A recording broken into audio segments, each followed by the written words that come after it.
Muchas gracias a quienes son fieles y siguen con nosotros.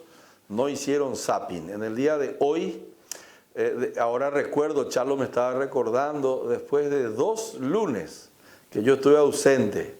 Estuve por Montevideo y después por São Paulo.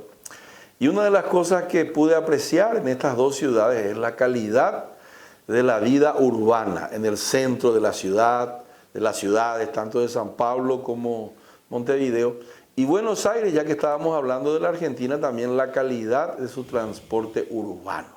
Entonces hoy, con esta introducción, le dejo a Gonzalo Charlo Garay que presente a nuestro invitado de la noche. Hola, buenas noches. Estamos nuevamente acá en el programa. Hoy le tenemos al ingeniero José Tomás Rivarola, nuestro invitado. José Tomás Rivarola es experto en movilidad urbana. Eso implica transporte público, tráfico, tránsito, vialidad, etc. José Tomás es una persona que hace años, décadas, viene trabajando y viene luchando porque tengamos una mejor movilidad urbana en Asunción y en el Gran Asunción. Un tema que es central para las ciudades es justamente las ciudades mueven mercadería, mueven personas, mueven información, o sea, todo es movimiento en la ciudad, o un componente esencial de las ciudades. Eso, y nosotros en ese tema también en Asunción y en el Gran Asunción lo venimos haciendo muy mal, y eso no es gratis. Mónica, poné un poco esa foto, por favor, que te di. Eso no es gratis.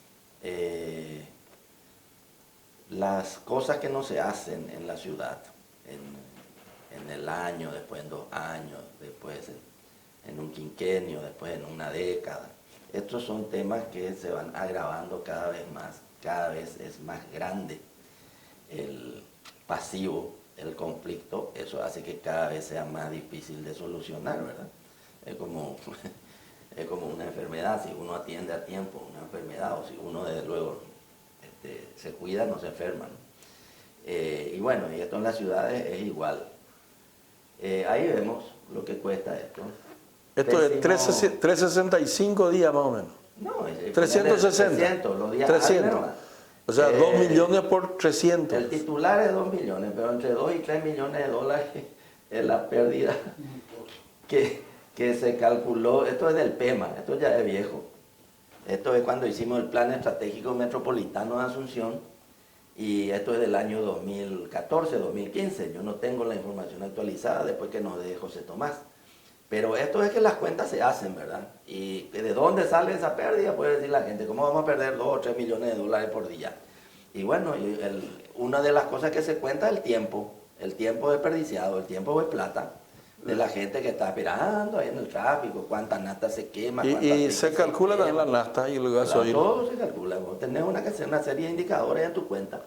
Y entonces de ahí sale todo esto. O sea, imagínense. Después nos va a actualizar José Tomás, pero vamos a suponer que sea 2 millones. 2 millones por 300 días hábiles son 600 millones de dólares. Son 5 o 4... Vamos a preguntarle cuántos Metrobús. 4 troncales de Metrobús, imagínense. Y la gente nos cree esto. Y creen que tenemos que hacer por un milagro vamos a solucionar esto. Bueno, le invitamos a José Tomás entonces para hablar hoy de movilidad urbana en general, pero movilidad urbana aplicada también a Asunción y al Gran Asunción. Bienvenido, José Tomás. Bueno, antes que nada, gracias por la invitación. Para mí es un privilegio estar con ustedes y con toda la audiencia. Mientras hablabas, Chalo, yo decía, sí, ese número se queda, pero que es muy corto. Pero que es muy corto. Qué suerte que nos traje mi pistola. Frente a la realidad. Frente a la realidad. ¿Te acordás cuando hicimos el Plan Estratégico Metropolitano de Asunción? Que es del 2014. No solamente eso, podemos... el primer 2014. cálculo, el primer cálculo que se hizo en el año 2000, de este numerito, era la mitad de ese número. Para cuando se hizo el PEMA, se había duplicado. Hoy se duplicó. Aparte, la duplicación es cada vez más rápida. Claro. Por el tipo de problemas que que van existiendo para poder movernos en la ciudad. Ahora, Gonzalo, vos sos urbanista, yo soy ingeniero de transporte. Suelo explicar cuando me escuchan que el transporte es como la sangre que corre por nuestro cuerpo, ¿verdad? O sea, no puede correr por cualquier parte y es esencial dónde y cómo se distribuye.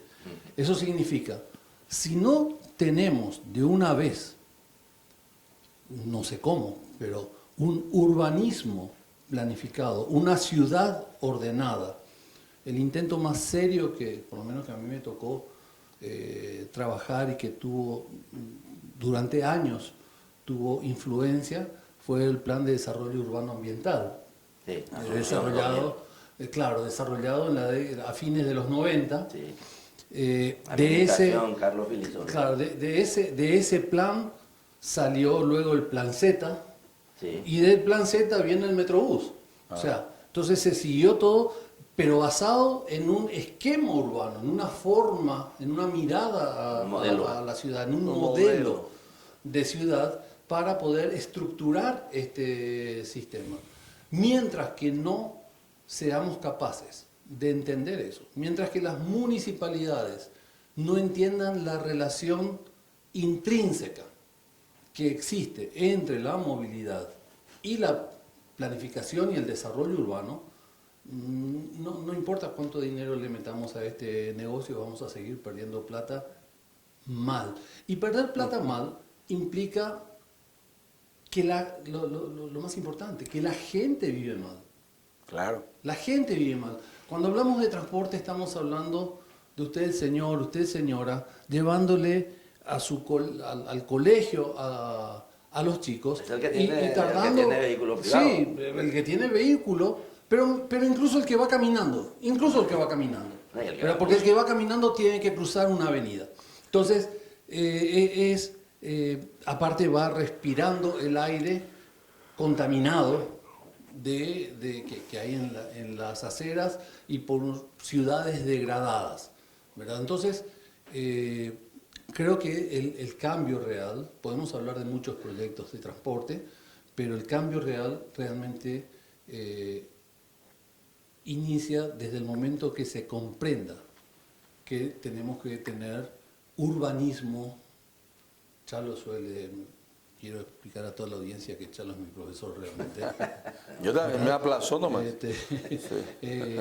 Pero Chalo suele explicarlo magníficamente con 3 palabritas en griego, que todas significan ciudad, sí. Pero son distintos puntos de vista de la ciudad, urbis, polis y polis.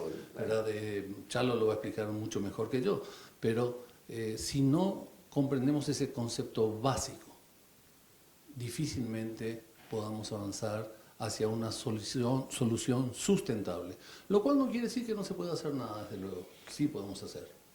Hablaste vos de la imperiosa necesidad del desarrollo urbano, de planes, de urbanismo. Hemos hecho muchos planes. Lo que no hemos tenido es la gestión de esos planes, la buena gestión de esos planes de parte de la polis. Y hemos hecho muchos planes en los cuales ha participado la sociedad, ha participado la CIVIS. Y los planes tienen una calidad más que aceptable, una muy buena calidad, varios de los planes, y como vos dijiste, el último gran plan que hicimos para Gran Asunción fue el Plan Estratégico Metropolitano de Asunción, Gran Asunción, con una cooperación técnica y financiera, ¿verdad? Porque estos planes se hacen con dinero donado por las agencias de cooperación, hay que decir eso también. Y después quedan los planes ahí tirados en una administración o en otra, y esto hicimos allá por el 2015, y el plan de desarrollo, el PEMA, Plan Estratégico Metropolitano de Asunción, tiene un componente que es la movilidad. Claro. Y en ese componente es que se puso lo que dice José Tomás. Ahí estaba el Metrobús. Y el Metrobús, quiero hablar un poco de eso también, y Víctor, te hace tu pregunta, sí. Pero el Metrobús para mí era la gran oportunidad para el Gran Asunción, de empezar a cambiar el sistema, así como con el proyecto costero, la primera etapa es Costanera, Parque Lineal, barrio social, Jardín de la Bahía, en el Bicentenario, se empezó a cambiar la historia de los bañados de Asunción, que esto le falta muchísimo, así también con la primera línea troncal del Metrobús. Correcto. La primera fase, que era Eusebio Ayala, más las alimentadoras, estoy absolutamente seguro, y estábamos seguros, por eso elegimos ese lugar, ¿verdad?, que iba a empezar a cambiar el sistema. Claro, contanos ahora. El Metrobús es un proyecto estructurante. Efectivamente, quiero decir que no solamente era un proyecto de transporte, claro que era un proyecto que transformaba el sistema de transporte. Creo que se va a hacer. O sea, yo cuando hablo del Metrobús hablo en presente, sí. Sobre todo porque no hay otra forma, no hay otra solución. Metrobús es el nombre de un proyecto. El BRT, sí, como sistema. Sí. ¿Verdad? De hecho, Gonzalo, se está terminando ahora un nuevo plan maestro, que está hecho de la mano de la cooperación coreana en este caso, y vuelven a decir lo mismo que en todos los planes anteriores se ha dicho. Y el BRT es efectivamente la propuesta estructurante de transporte en todos los ejes principales de la ciudad, en lo que los técnicos llamamos un sistema tronco alimentado. Para los no técnicos eso significa sistemas con buses de alta capacidad en el corredor central, pocos buses de alta capacidad en el corredor central. Un ejemplo, Eusebio Ayala. Por ejemplo, Eusebio Ayala iba a tener carril exclusivo, claro, para los buses. Para los buses, con las estaciones, lo cual trae muchas ventajas, y una terminal de transbordo en San Lorenzo, a donde llegarían todos los buses alimentadores para poder distribuir. Y es importante esto porque si bien la troncal llegaba hasta San Lorenzo, el sistema realmente llegaba a Areguá, a J. Augusto Saldívar, a Ñemby, o sea, un sistema muy completo que, insisto, en mi opinión, sigue siendo la mejor solución posible. Y llegaba al puerto de Asunción. Y llegaba al puerto de Asunción, claro, todo el problema que hoy se está generando o se está previendo con el problema de las oficinas de gobiernos estaba precisamente solucionado con el Metrobús, que tendría una gran terminal en ese sitio, donde además también era una terminal de transbordo. Claro, es un shopping. Es un lugar de encuentro. Y esa terminal después íbamos a conectar con una terminal fluvial. Estaba previsto así. Una fluvial, hecho, íbamos a ver. Con el parque y la terminal fluvial que llega a ese lugar. Los teque-teque, los barquitos. Digamos, el proyecto Metrobús era un proyecto abarcante, ¿verdad? Un proyecto abarcante que tenía aspectos urbanísticos, que tenía aspectos de servicios públicos. Lo que hoy felizmente se logró en Palma era lo que se estaba haciendo y se estaban enterrando, claro, se estaban construyendo los ductos para... Y se iba con permiso nomás, sí, y se iba a la densidad poblacional en las dos cuadras así, ¿verdad? La idea, claro. La idea ¿cómo era ese tema? Por eso que dice que es urbanístico. Son ejes de desarrollo. La idea era avanzar en ese sentido. Curitiba desarrolló varias ideas muy importantes. Una de las ideas es que el mejor viaje es el que no se realiza. Entonces hay que traer el trabajo cerca, ¿verdad? De la casa. De la casa, cerca de la casa. La escuela no. Para, en lo posible, disminuir la cantidad de viajes y disminuir el tiempo que la persona está en un medio de transporte. Zonas mixtas. ¿Verdad? Entonces, nuestro plan incluía, la verdad es que no llegamos a trabajar en profundidad en ese aspecto, porque, en fin, por lo que sucedió, después podemos hablar de lo que sucedió, pero digamos, sí estaba previsto ese enlace, esa forma de modificar la densidad, partiendo de una base. De hecho, con el Metrobús se construyeron cloacas que hoy están en funcionamiento en Fernando de la Mora, y eso permite la densificación de la ciudad. Claro, porque ya... Pero quiero comentarle a la gente, porque cuando se hacían las excavaciones del Metrobús, y perdón porque es un poco escatológico lo que voy a contar, pero las paredes de la excavación exudaban líquido cloacal. Claro. ¿Verdad? Por la cantidad, por los pozos ciegos y la densidad de pozos ciegos. Exudaba líquido cloacal, se juntaba abajo. Estamos contaminando el acuífero guaraní. Entonces, bueno, hoy por lo menos una parte de Fernando de la Mora ya tiene sistema cloacal. Gran parte. ¿Verdad? Pero termina de explicar el concepto para la gente. El Metrobús tiene una troncal, después tiene muchas troncales, y después, una avenida, después tiene alimentadores. Y después tiene buses más chicos. Esta troncal se va por carril exclusivo. Claro.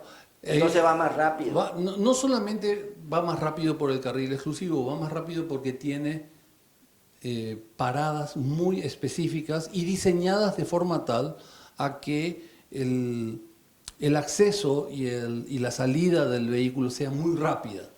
¿Verdad? Por ejemplo, el pago del servicio era para entrar a la estación, no dentro del vehículo, lo cual significa que cuando uno está en el andén, esto recoge también la experiencia del gran urbanista Jaime Lerner. Jaime Lerner decía que hay que pensar en trenes y hacerlo con buses. Sí, claro. Entonces, pensar en metro. Claro, pensar en metro y hacerlo con buses. Entonces, la estación del BR3 reproduce eso. Cuando uno entra a la estación, uno paga para entrar a la estación. O para subirte en alguna alimentadora. Y entonces, uno ya... claro, en el momento de subirse a la alimentadora. Hay que explicarle a la gente que uno va tomando diferentes vehículos, como es el metro, en forma integrada. Y con un solo pasaje. Claro. Entonces, yo tengo una alimentadora, yo estoy por la zona del seminario, por decirte, un poco más lejos, tengo una alimentadora, me lleva a Eusebio Ayala, ahí me subo hacia donde me tengo que ir hacia Fernando de la Mora, me bajo en una estación y ahí tengo otra alimentadora. Claro, yo siempre decía el ejemplo, alguien que fuera de Itagua al IPS, lo que haría era tomar un alimentador en Itagua, hacer un transbordo en la terminal de San Lorenzo y hacer un transbordo en la estación de Sacramento para tomar el alimentador que lo llevaba al IPS. Entonces, haciendo esa combinación... Con un pasaje. Claro, todo con un solo pasaje. Y por más de que haya esas dos combinaciones, el viaje es mucho más rápido y la flota es mucho menor. Al ser la flota mucho menor... Se gasta menos. Claro, es mucho más barato. Pero supongamos que este pasajero, en vez de ir al IPS, quería ir a la terminal de ómnibus de Asunción. Entonces iba a hacer el mismo viaje con los mismos buses, solo que en vez de intercambiar en la estación de choferes, intercambiaría en la estación de San Martín, donde otro alimentador lo lleva a la terminal de ómnibus, por ejemplo. Eso implica que con un solo sistema el pasajero iba a tener múltiples posibilidades de destino para llegar con los mismos buses. No hace falta tener una línea que lo lleve a tal lugar, sino que haciendo las combinaciones apropiadas dentro de un sistema integrado, podía llegar a cualquier punto que tocara la ciudad. Y obviamente estaba previsto entonces otros 4 troncales con sus respectivos sistemas alimentadores, y en ese momento se llega a la solución de conjunto, a la red completa de movilidad. Con lo que se gasta en un año, con lo que se tira. Yo creo que con menos. Yo creo que con menos. Hay que recordar que el proyecto Metrobús costaba 160 millones de dólares, pero eso no era el transporte.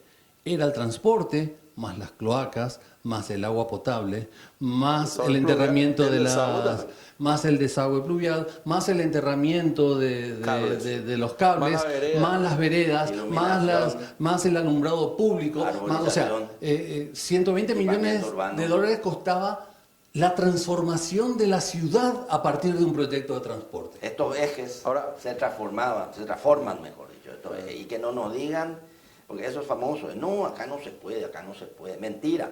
Nosotros estuvimos en Colombia, tercer mundo, con muchísimos problemas, y estuvimos en una de las ciudades, estuvimos en ciudades grandes, en ciudades chicas. Sí. Acá no, que la calle es muy chica, estuvimos en ciudades grandes con muchos más problemas que Asunción, por ejemplo Bogotá, y funcionó esto perfectamente, y estuvimos en ciudades chicas como Pereira, Callecita y el Metrobús ahí espectacular. O sea, se puede cuando se quiere. Se puede. Y nos acaban de demostrar que se puede, porque ustedes comenzaron hablando de la calle Palma y el soterramiento del cableado. Ahora ya se hizo. Más de 30 años nos mintieron. A mí me mintieron más de 30 años. ¿Qué te dijeron? Técnicos y del sector público y de aquí, de allá, que no, que es un desastre, que no se puede, que no puede enterrar el cable porque come el ratón, porque roba el badulaquito ese, porque el agua luego le inunda, porque no. Y cuando haces la obra va a parar la ciudad, por ejemplo, va a parar la ciudad. Ahí está, una hilera de baldosa es lo que se...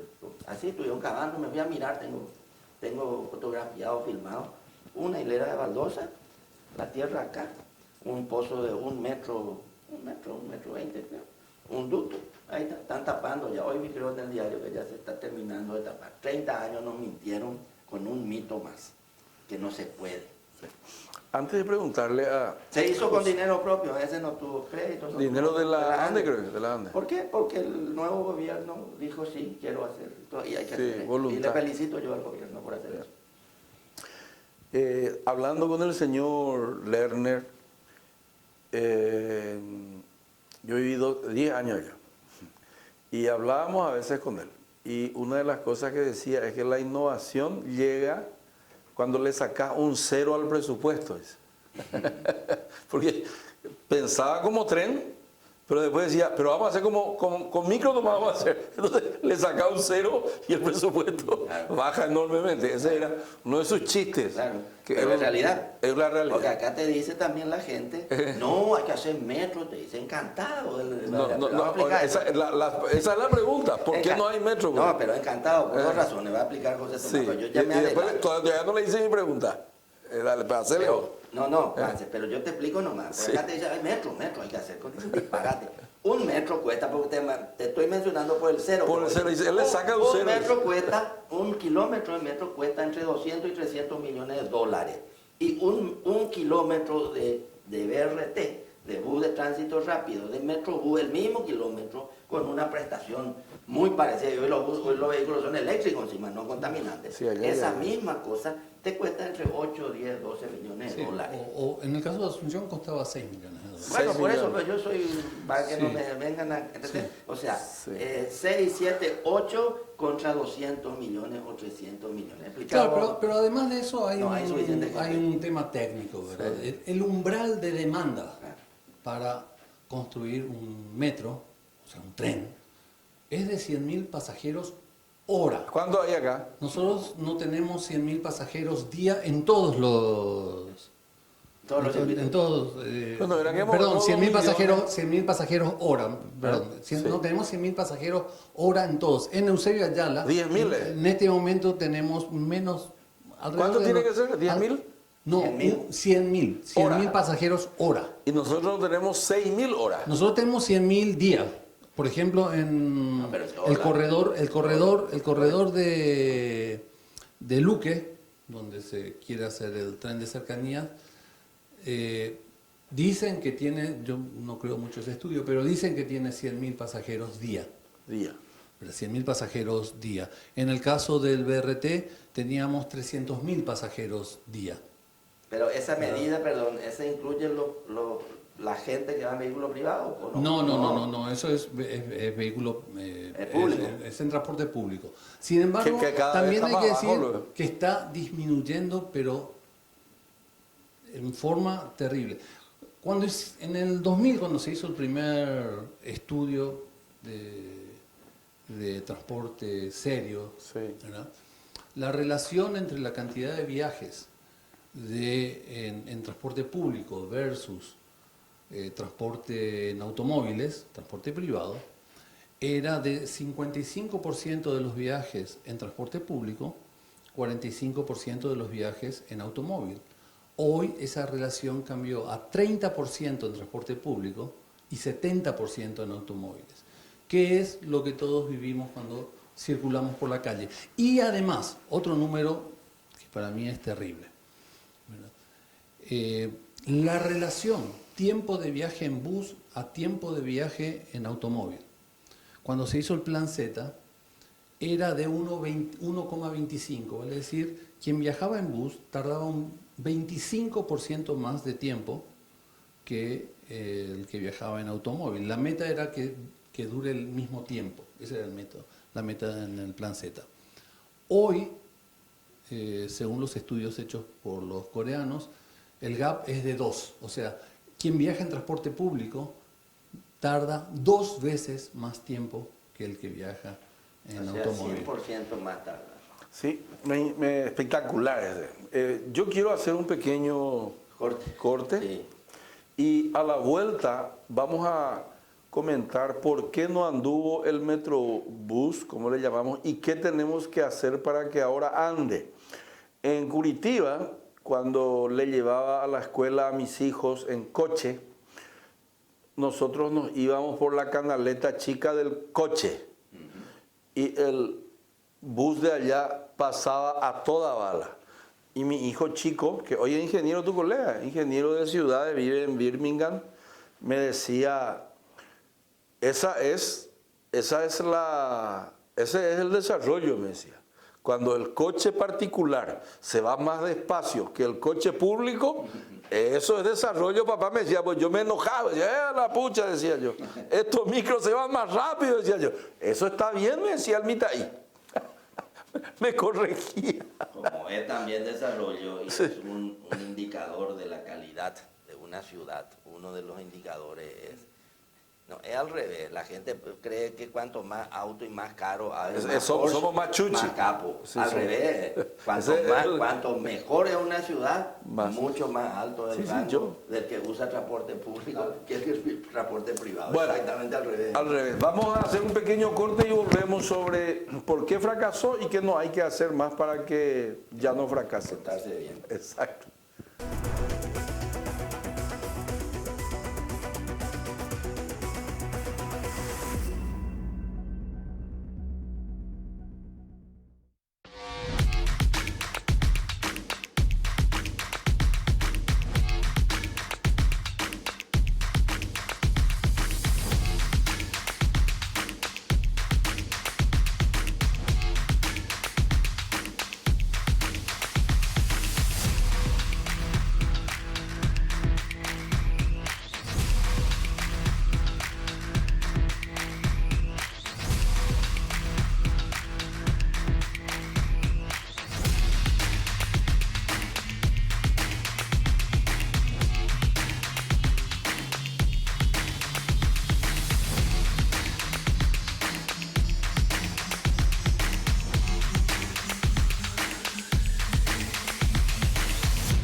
¿Qué es la grandeza paraguaya? Es soñar, crecer,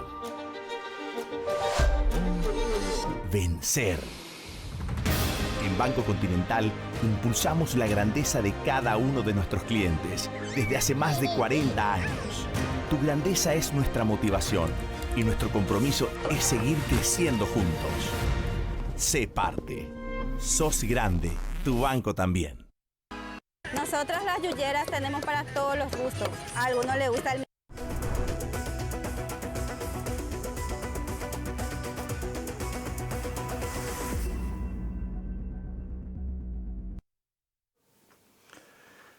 Muchas gracias por continuar con nosotros. Conté al inicio del segundo bloque que la semana pasada estuve en São Paulo.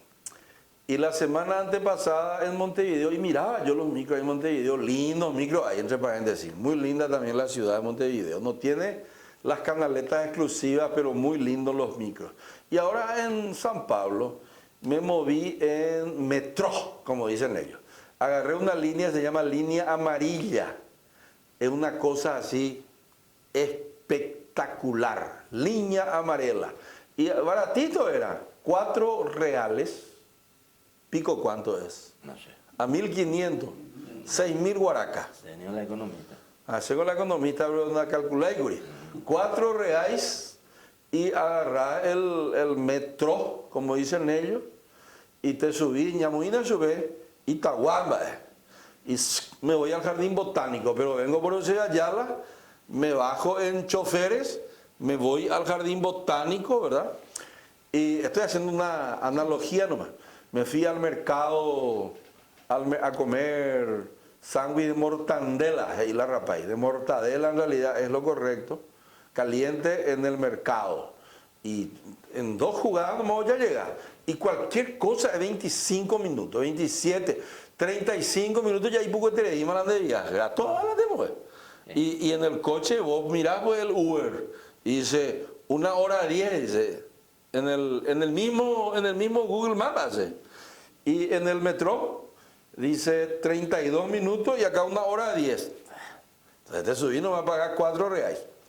Bueno, ese es nuestro sueño acá con Charlo y con el mío el ingeniero. El mío el Metrobús. Vos estabas hablando de metro subterráneo. No, y yo hablo del Metrobús, va a pasar la misma cosa porque tiene la canaleta libre. Pero hay ciudades que la tienen y funciona muy bien. No, Curitiba. En Curitiba. Yo no quiero nomás hablar de Curitiba, está ahí con la Curitiba.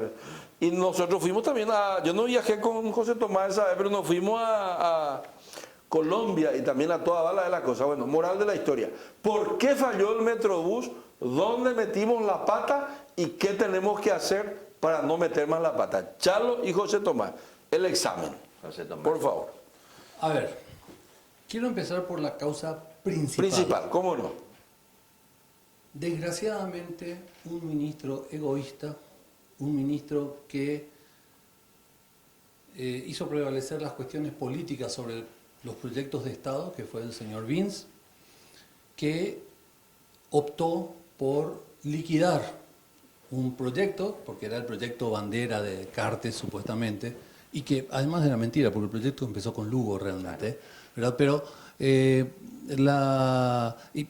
Cartes lo que tuvo fue la inteligencia de no cortar el proceso, ni tampoco el presidente Franco, ¿verdad? 3 gobiernos cruzaron, es la única forma de construir ese tipo de proyectos. Sin embargo, este señor Vince, desafortunadamente, con una mezquindad temeraria, haciendo un daño realmente grave al conjunto de la ciudad, optó por liquidar el proyecto. Un proyecto que tenía problemas, no estamos negando... ¿Cuáles eran los problemas? Varios problemas.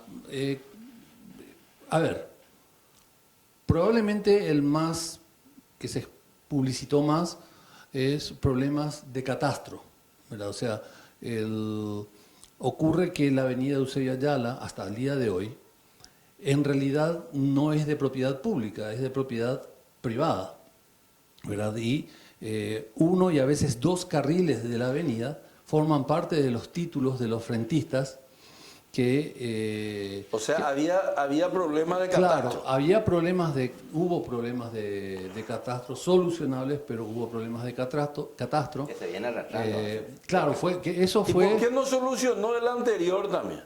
Eso no se solucionó porque desafortunadamente, y ahí viene el problema, se hicieron 2 estudios de catastro y ninguno de los 2 estudios detectó este problema, increíblemente. Ninguno de los 2 estudios detectó el problema y nosotros entonces es una negligencia de los que estudiaron el estudio. Claro que sí. Y solo al iniciarse la obra saltó el problema. Aún así, el proyecto tenía los recursos para indemnizar. Y no se habló con los tipos también, parece. No. Porque hay un plan de participación de partes interesadas. Se habló. Nosotros somos todos expertos en Se eso. habló. Te voy a decir ¿Y por qué no se exactamente. pagó, entonces? Te voy a decir exactamente. Nosotros hicimos las carpetas, pido disculpas, yo hablo en primera persona porque me tocó trabajar en primera persona en ese ¿Ustedes proyecto. sabían todito quiénes eran los...? Nosotros teníamos eso, finalmente tuvimos eso catastrado, teníamos tasado. ¿Cuánto costaba? Iba a costar unos $20 millones más o menos. Pero así nomás no es. Nada. El tema. Pero así nomás lo es. Pero Sí, nada. no, No, nada. No, o sea, ¿Qué pasa? Nosotros preparamos las carpetas, las enviamos al Procurador General de la República, que es quien hace los juicios, y este caballero sacó un dictamen diciendo que esos terrenos no eran expropiables porque el Estado paraguayo ya tenía la posesión de esos terrenos, por tanto no correspondía la indemnización de la propiedad. Que en justicia correspondía. Claro, o sea, quiero explicarle a la gente qué es lo que pasó realmente. En época de la dictadura se ensanchó la avenida, pero se ensanchó, como se dice vulgarmente, manu militari. O sea, ahora en superior. Se ensanchó, jamás fueron indemnizados y los propietarios siguen pagando impuesto inmobiliario hasta hoy por la parcela que es avenida. Entonces es una causa, es una culpabilidad colectiva. El intendente, claro, incluyendo a Mario, no solucionó ese problema. Nadie solucionó ese problema hasta hoy. El catastro. En realidad eso es dentro de Asunción. Fuera. Porque ¿por qué le cobraban el impuesto al tipo que él estaba pagando impuesto inmobiliario sobre la avenida? Sobre la avenida. Sobre la parcela de su terreno, que es avenida. Porque se sigue haciendo. Entonces tenía razón y hasta hoy se sigue haciendo eso. Sigue teniendo su título. Claro. Que es un ocupante ilegal. El ocupante Ahí hay un problema municipal. Después está el catastro. Después está el procurador, el contralor que dijo que no hay que pagar. Y en el catastro nacional. En el catastro es nacional. Porque eso es una ruta nacional. En el catastro, o en el Poder Judicial en este caso, en el Servicio Nacional de Catastro, no existe porque nosotros. Claro que fuimos a verificar el catastro y en el catastro figura la línea municipal existente, no figura la realidad de los títulos, de los propietarios. Pero si uno mira, cuando nosotros mirábamos el catastro decíamos, caray, no tenemos que expropiar ni un metro. Claro. Vamos a ahorrarnos 20 millones de dólares, por más que teníamos previsto, vamos a ahorrarnos porque estaba todo perfecto en papeles, en la Dirección Nacional de Catastro. Pero tenía solución esto. Claro que tenía solución. Conversar. Y no se quiso solucionar. Yo le dije al ministro Vince en su oficina, ministro, no baje este proyecto.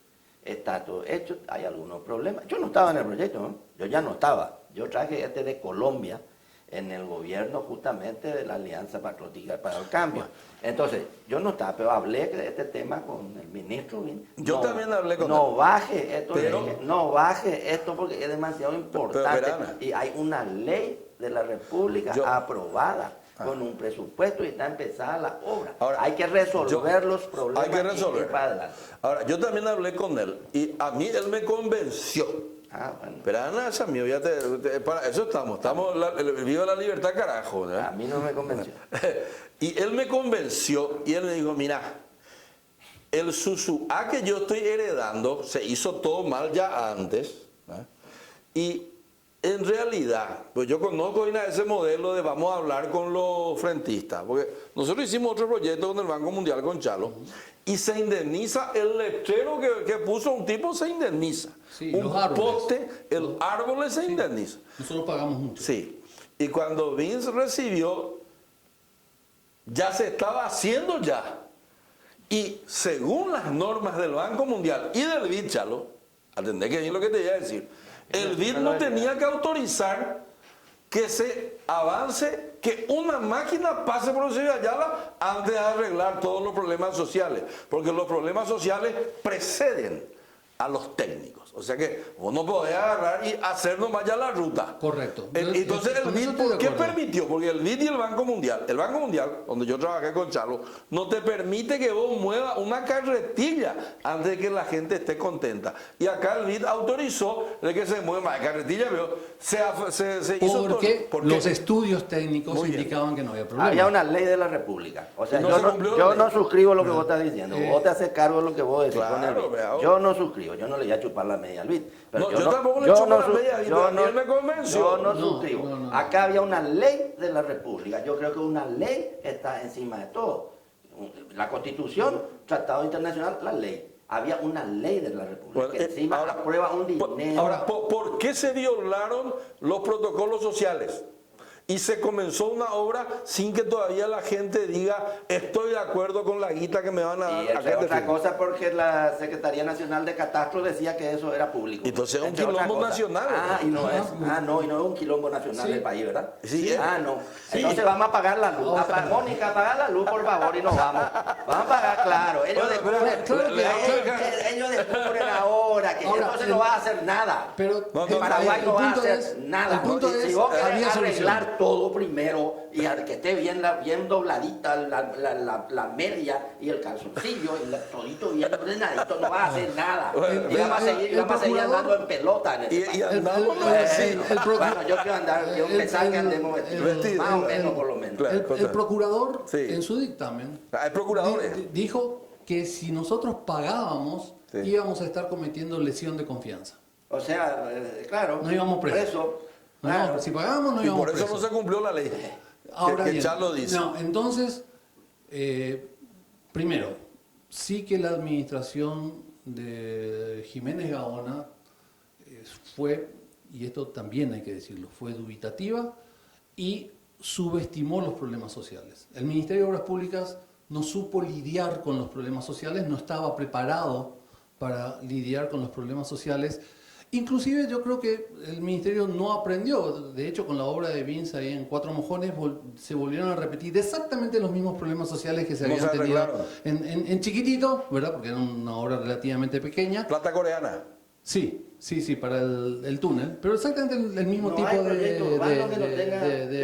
problemas sociales. No existe. Y el Ministerio de Obras Públicas ciertamente no estaba preparado para lidiar, eso es innegable. Ahora bien, la solución que nosotros encontramos puede, absoluto, la prensa.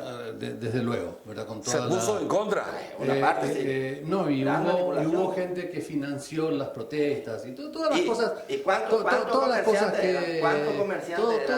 ¿Cuántos comerciantes? 20. ¿Cuántos eran?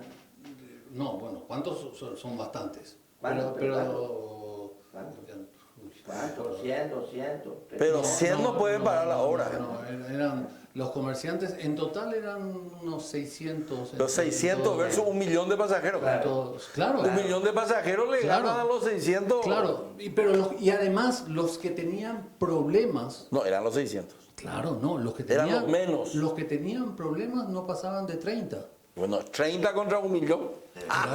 O sea, Nosotros, por 30 tipos, 1 millón. Oye, está 30 tipos a los cuales hay que atenderle, perdón que no se me y hay que indemnizarles. Pero el interés común está por encima del interés. De 30. Ahora, nosotros le propusimos al ministro, o sea, yo le propuse al señor Vince, una jugarreta, digamos, para poder saltarnos el dictamen de la Procuraduría, que fue, señor, hagamos el proceso y vamos a tasar esto con valor cero. El procurador dice que no podemos pagar, entonces esta parcela para nosotros va a tener valor cero. Y que sea el juez el que diga cuánto hay que pagar por esta parcela, porque la lesión de confianza es cuando es una decisión administrativa, pero si es una decisión jurisdiccional de parte de un juez, es absolutamente legal y hay que pagar. Muy buena tu salida. Y teníamos el dinero para hacer eso. Y teníamos las carpetas estudiadas para hacer eso. ¿Verdad? Las carpetas estudiadas para hacer eso. Y que era un monto no significativo para el monto total del proyecto. Porque si vos me decís, no, la indemnización me sale más caro que el proyecto. Y sobre todo para lo que implica el proyecto en la vida urbana, para esos $2 millones por día. Y las rentabilidades urbanas que venían después de eso. Entonces, la plata que se iba a generar la plusvalía, ¿no? Ahora, al mismo tiempo, y la calidad de vida. Tampoco podemos dejar de recordar que desafortunadamente la empresa que vino a trabajar resultó una empresa con pésimos ingenieros, pero con buenos abogados. La multinacional. ¿Hubo un juicio al ministro? Está en marcha. Todavía no se terminó. No es juicio, es un... ¿cómo se llama? Hay una demanda en... esto que para acuerdos, no me acuerdo ahora el nombre. Yo le he visto al señor ministro la otra vez, al ex señor ministro. Que él se presentó ante un juez. Sí, no, eso eso es por una denuncia penal que está... Por haber ejecutado un proyecto que no era viable, disparate sin pie ni cabeza. Entonces, ese fue otro de los problemas. Entonces ya cité dos de los problemas técnicos, de los técnicos, ¿verdad? Del tema de catastro, el problema de la falta de músculo del MOPC para lidiar con los problemas sociales. Para la próxima, esos son las dos que no hay que cometer. Claro, dos ya hay. Eso es central. Y repito que el MOPC lo volvió a cometer en Cuatro Mojones. En Cuatro Mojones, ¿verdad? El siguiente fue... tampoco se reaccionó rápido ante la mala... Pero se hizo la obra. Sí, la obra se hizo. La obra se hizo. Se puede. La obra se hizo. Cuando se quiere enterrar la calle Palma, los cables, se puede cuando se quiere. ¿Verdad? Entonces... hay que querer en lo de tercero. Claro, bueno, eso se relaciona con lo primero que yo señalé. O sea, que el señor Vince cortó algo que se consideraba un proyecto de Estado, porque mejorar esto es un proyecto de Estado, no es un proyecto de gobierno. Ningún gobierno va a terminar en su periodo un proyecto de este tipo. Claro, necesita más tiempo de maduración y de ejecución por todos estos problemas que estamos citando. Efectivamente, repito, la empresa portuguesa Mota-Engil, lo peor que nos pudo pasar. O sea, entonces, de acuerdo. Entonces se sumaron una serie de... No fue lo mejor del caso tampoco. Y la fiscalización con serios inconvenientes también. Empezaron a abrir un frente de trabajo acá, otro allá. Sí, comenzaron allá y acá. Una cosa básica. Entonces... Después también se había recomendado, si mal no recuerdo, era hacer 3 licitaciones. Claro, y bueno, no una. 3 tramos, ¿no? 3 tramos. 4, en realidad eran 4 tramos. 4 tramos. Y se hizo todo uno. Y eso sí es con la teoría del ministro Jiménez Gaona, de que era mejor. Nosotros pensábamos en empresas locales que pudieran construir, al partir en 4 ese tramo, dejaba en un tamaño que las empresas nacionales podían hacerse cargo de ese trabajo. Internacionales también, era un poco menos, porque en cualquier caso también ellas. En cualquier caso, nosotros partimos en cuatro partes, pero quedaba abierto a que una empresa podía ganar 2 tramos contiguos. Está bien. ¿Verdad? Para el caso de que una empresa internacional estuviera interesada, ¿verdad? Y entonces conseguir ventajas de escala. Pero de esa manera, entre paréntesis, atomizábamos los riesgos, precisamente. Esa era la idea, atomizar los riesgos, que después se cumplieron todos. Y la hacer competir a él.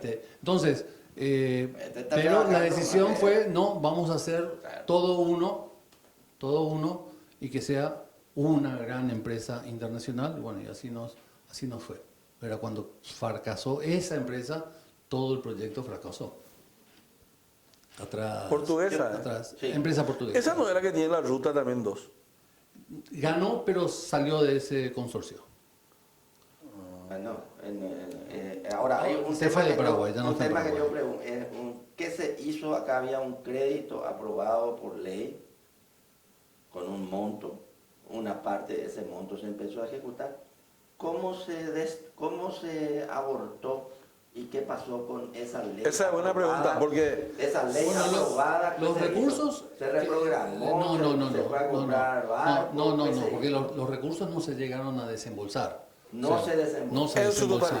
Claro, no, digamos, el BID iba desembolsando el dinero en la medida del avance de obras en base al plan financiero. El edificio entra.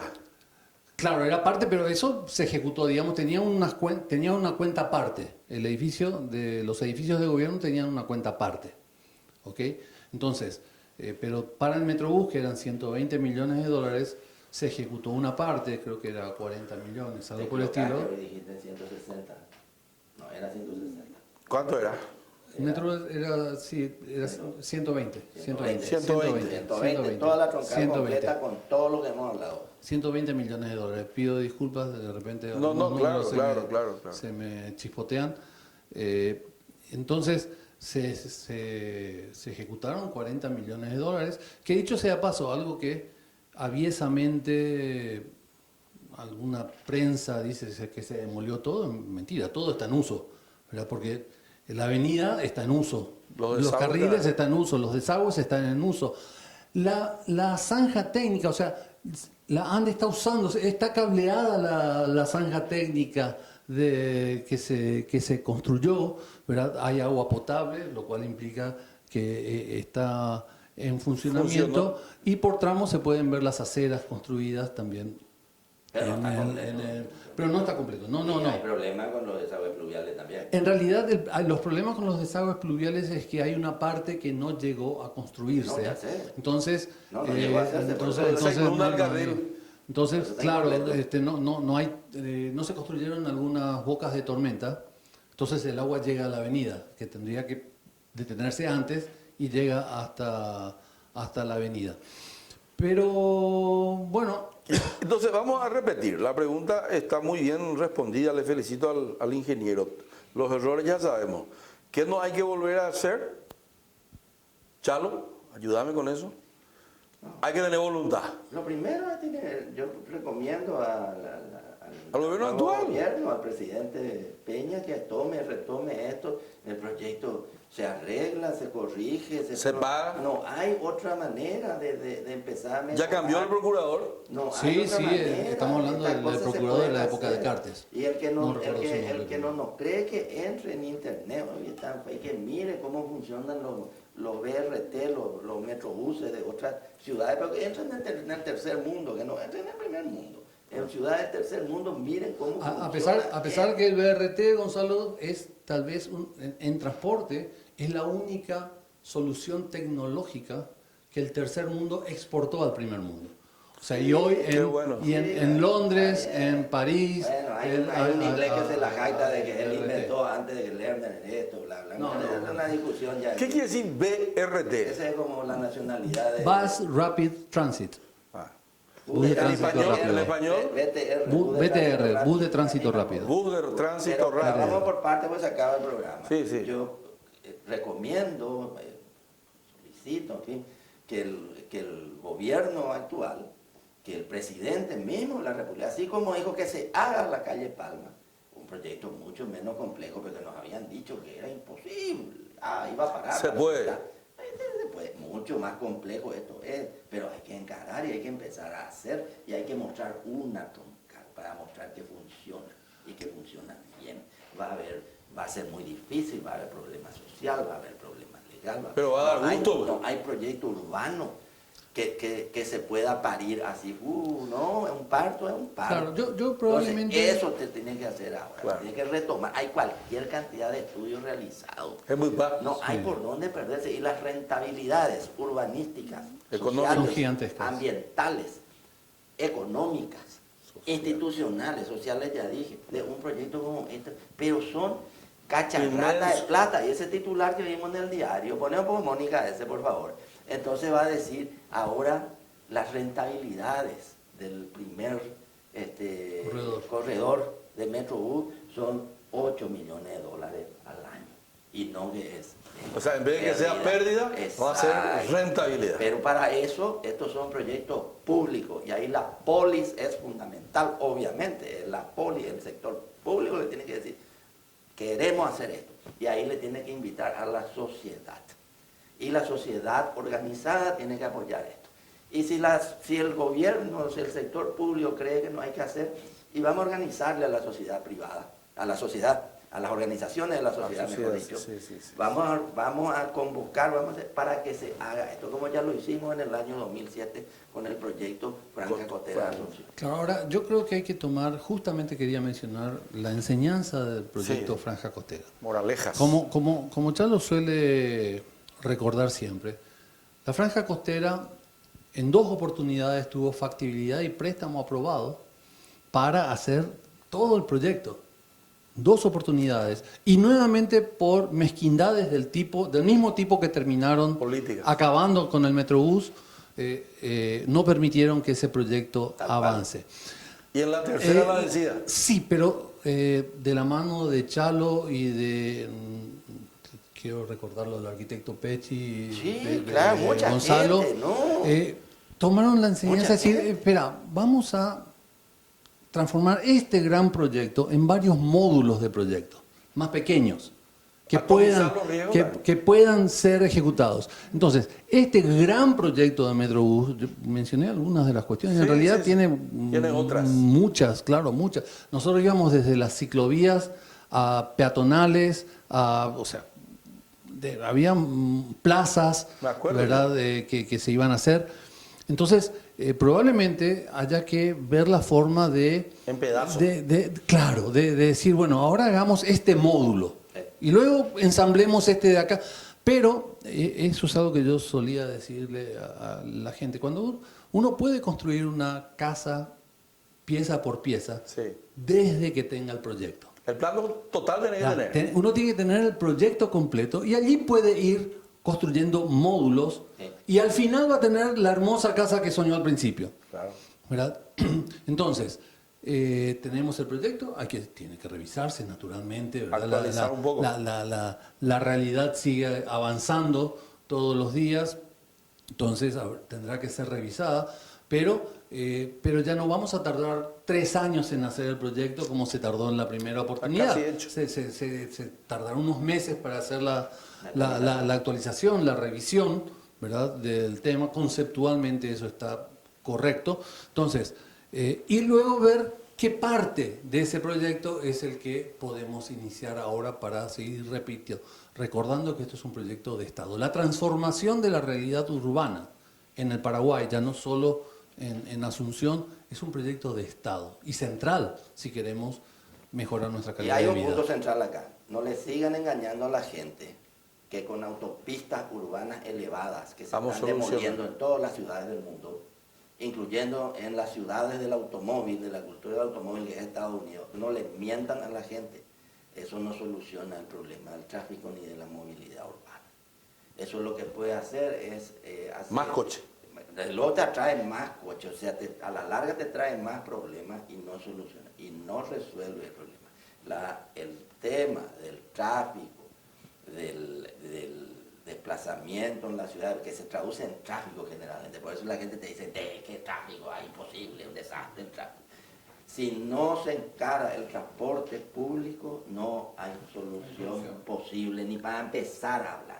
Haceme 500 autopistas por arriba, otras por abajo, todos esos tallarines que uno ve en ciudades norteamericanas. Se está echando todo. Y no le resolvió el problema para nada. Aquí tenemos que encarar el transporte público. Y nuestra billetera no nos da para el subte. Nuestra billetera nos da para el BTR, Bus de Tránsito Rápido. Metodología o modalidad, mejor dicho, de transporte público probada, usada. Hay buenos ejemplos, malos ejemplos, tenés demasiado, y eso es lo que permite nuestra billetera y las rentabilidades, vuelvo a decir, de toda índole, de eso son enormes comparadas con la inversión. Asunción y Gran Asunción, uno de los temas centrales, no puede seguir esperando, es el tema de la movilidad urbana sustentable e integrada. Bueno, yo le quiero agradecer a José Tomás, a Chalo por esta clase magistral que tuvimos de urbanismo y movilidad urbana. Hoy aprendí que el sistema de tránsito es como el sistema cardiovascular, creo que así dijiste, ingeniero, dentro de una ciudad, dentro del cuerpo de una ciudad, ¿verdad? Yo quiero agradecer y ahora voy a irme a agarrar mi auto acá, ¿verdad?, particular. Chalo va a agarrar el suyo, el ingeniero va a agarrar el suyo. Es lamentable, me quiero reír de mí mismo y de ustedes también me estoy burlando, en el buen sentido del humor. Y vamos a irnos. En este edificio donde estamos, persona, acá hay 3 autos y 3 personas. 3 personas. Y Yabucamba, de verdad, por no Ñaneracé. Pero es un contrasentido, realmente. Es un contrasentido que 3 caballeros tengamos que ir a tomar nuestros respectivos vehículos.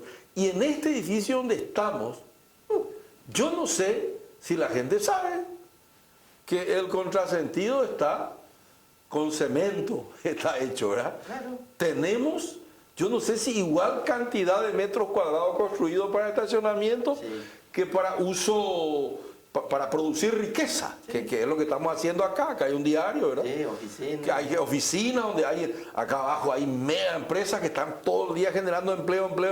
Sí. Y hasta hoteles. Hoteles y todo, sí, hay centros de eventos. Centros de eventos. Gastronomía, realmente decía acá abajo, a lo mejor comemos algo al bajar. O sea, generándose riqueza y al lado, que eso es un activo. Un activo es un bien que produce riqueza. Sí. Y al lado el pasivo, que genera gasto. Porque está ahí el coche, mi coche está el santo cohete ahí. El de Chalo también, está ahí al cohete, ¿verdad? Y es la única forma seguramente para llegar a nuestras respectivas casas. Muchísimas gracias, entonces, que Dios le perdone al pueblo paraguayo y muy buenas noches, hasta el próximo lunes. Como dice Dan Ariely escribió un libro que se llama Predeciblemente Irracionales. Muchas gracias y buenas noches.